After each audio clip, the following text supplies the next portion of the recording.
महिला दिन येतो आहे, पण आज आम्हाला सगळ्या भाजपच्या ज्या सगळ्या महिला आज आम्ही गोळा झालेल्या आहेत त्यांना अत्यंत खेदाने व्यक्त करावंसं वाटतं की एका महिलेच्या विरुद्ध तिचा निषेध करायला आज आम्ही इथे जमलेलो आहोत। आणि याला कारण म्हणजे आमचे सर्वांचे आपल्या सातारा जिल्ह्याचं फार धडाडीचं नेतृत्व जे आहे की जयाभाऊ गोरे आज एका मंत्रिपदावर आहे, अत्यंत जबाबदारीने काम करत आहेत। आज आम्ही महिला सगळ्या जणी त्यांच्याबरोबर असतो, त्यांच्यासाठी काम करतो आणि ज्या वेळेला मान खटावचा भाग म्हटलं तर कित्येक वर्ष आज ते तिथल्या पाण्यासाठी अत्यंत आत्मीयतेने राबतायत। एवढं मोठं काम ज्या व्यक्तीचं आहे त्या व्यक्तीवर नाही ते आरोप करणं हे किती अयोग्य आहे।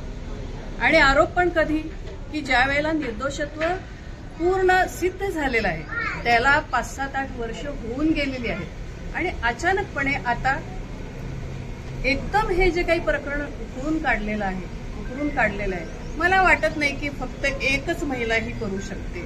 याच्या पाठीशी नक्कीच अत्यंत वाईट आणि विकृत प्रवृत्ती आहेत असं आमच्या सगळ्यांचं म्हणणं आहे। आणि आज एका जयाभाऊंसारखा व्यक्ती आहे की ती सगळ्यांना घेऊन चालते, धडाडीने काम करते, कुठलंही काम आज आमच्या महिला भगिनी गेल्या ना तरी चटकन होत असतं।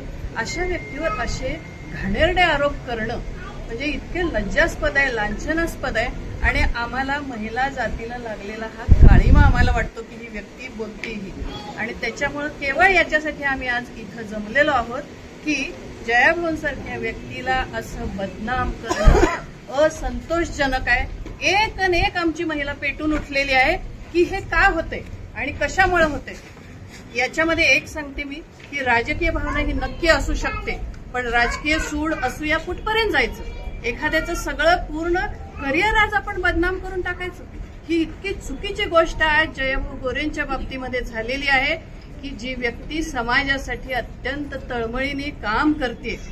आज आमच्या इथल्या महिला एवढ्या आलेल्या आहेत, कोणालाही विचारा की त्यांच्याबद्दलचा वाईट अनुभव आहे का, अत्यंत आत्मीयतेने प्रश्न समजून घेतले जातात, सोडवले जातात, तरी देखील हे करतायत। म्हणून त्या महिलेचा आणि ह्या विकृत प्रवृत्तीचा आम्ही सर्वजण निषेध करू। आज तुम्ही खरं तर आज सगळ्या महिला समाजामध्ये काम करतायत। एखादी महिला जर एखाद्या नेत्यावरती पदाधिकाऱ्यावरती अशा पद्धतीचे आक्षेप घेत असतील तर आज आम्ही राजकीय क्षेत्रात सामाजिक क्षेत्रात काम करत असताना आम्हाला देखील त्या ठिकाणी एक अतिशय खेदाची गोष्ट आहे ही, कारण महिलांना घरातून बाहेर पडताना अनेक अडचणींना सामोरं जावं लागतं। तर ही जी घाणेरड्या वृत्तीची महिला आहे, एक महिला असं काही कृत्य करत असेल तर अनेक महिलांच्या वरती, कुणी नोकरीला जातं, कुणी राजकारणात, कुणी समाजकारणात, तर अशामुळे खूप त्रास इतर महिलांना होणार आहे। त्यामुळे अशी प्रवृत्ती जागीच ठेचली पाहिजे, त्या महिलेवरती कडक कठोर कारवाई झाली पाहिजे अशी आमची तमाम माता भगिनीची, फक्त भारतीय जनता पार्टीच्याच नाही तर सर्व सामाजिक राजकीय कुठेही काम करत असतील त्या महिलांची मागणी आहे। जयाभाऊ असतील, देवाभाऊ असतील, सगळे आमचे राजकीय नेते, जयाभाऊंना आम्ही जिल्हाध्यक्ष म्हणून पाहिलेलं आहे, कधी एकाही महिलेची त्यांच्या विरोधात तक्रार नाही, कधीही त्यांनी आमच्याशी कधीही ताई म्हणूनच आम्हाला ते बोलतात। आणि इतक्या चांगल्या नेत्याविषयी जर अशी घाणेरडी वल्गना कुणी महिला करत असेल तर ती भारतीय जनता पार्टीच्या तसेच कोणत्याही महिला सहन करणार नाहीत। त्या महिलेचा आम्ही जाहीर निषेध करतोय। ताईंनी सांगितल्या पद्धतीनं त्यावरती समिती गठीत व्हावी आणि त्या महिलेला त्या ठिकाणी जरब बसावी, अशी शिक्षा एका महिलेला झाली तर पुन्हा असा प्रकार घडणार नाही। जयाभाऊंना न्याय मिळावा। बघा ना, केव्हाचं प्रकरण 10 वर्षांनी काढलं जातं, म्हणजे काय, जर एखादं नेतृत्व चांगलं उद्धारी येत असेल, चांगलं जर ते काम करत असेल तर अशा पद्धतीनं त्याच्या पायामध्ये अशा साखळ्या टाकणं किंवा अशी चुकीच्या पद्धतीनं त्याला प्रतिबंध करणं हे अयोग्य आहे। आणि आमच्या जयाभाऊंवरती जर चुकीचा काही कारवाई झाली तर आम्ही माता भगिनी अजिबात शांत बसणार नाही। भविष्यात त्याचं तीव्र आंदोलनामध्ये रूपांतर होईल। अशा महिलेला आम्ही शोधून काढू आणि आम्ही ठेचल्याशिवाय राहणार नाही। कुठलीही महिला पुन्हा असं धाडस करणार नाही, अशी तिला शिक्षा करू। धन्यवाद। त्यांनी तोंड लपवून मुलाखती दिल्या आणि त्यांची बाजू सांगितली तरी त्याच्यातून काही आमचं समाधान झालेलं नाहीये। खरंच त्या फेस टू फेस यायला तयार असतील तर आम्ही पण सगळ्या त्यांच्या पुढे बसून आमच्या मनातले जे प्रश्न आहेत ते त्यांना विचारायला तयार आहेत। त्यांची पण काय कुटुंबाची खरी पार्श्वभूमी आहे हे आम्हाला कळलं पाहिजे।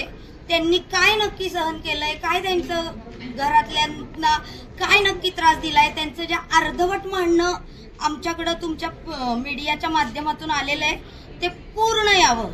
त्यांना आता मला नाही वाटत की त्या कशाला घाबरतायत. अशा अर्धवट मुलाखती देऊ नका. आम्ही भारतीय जनता पार्टीच्या सर्व महिला त्यांच्याशी संवाद साधायला तयार आहे, पण आम्हाला खूप प्रश्न आहेत त्यांच्या बाबतीत. त्याची उत्तरं त्यांनी आम्हाला द्यावी. त्यांनी वेळ आणि ठिकाण आम्हाला कळवावं. आम्ही त्यांच्याशी बोलायला यायला तयार आहे.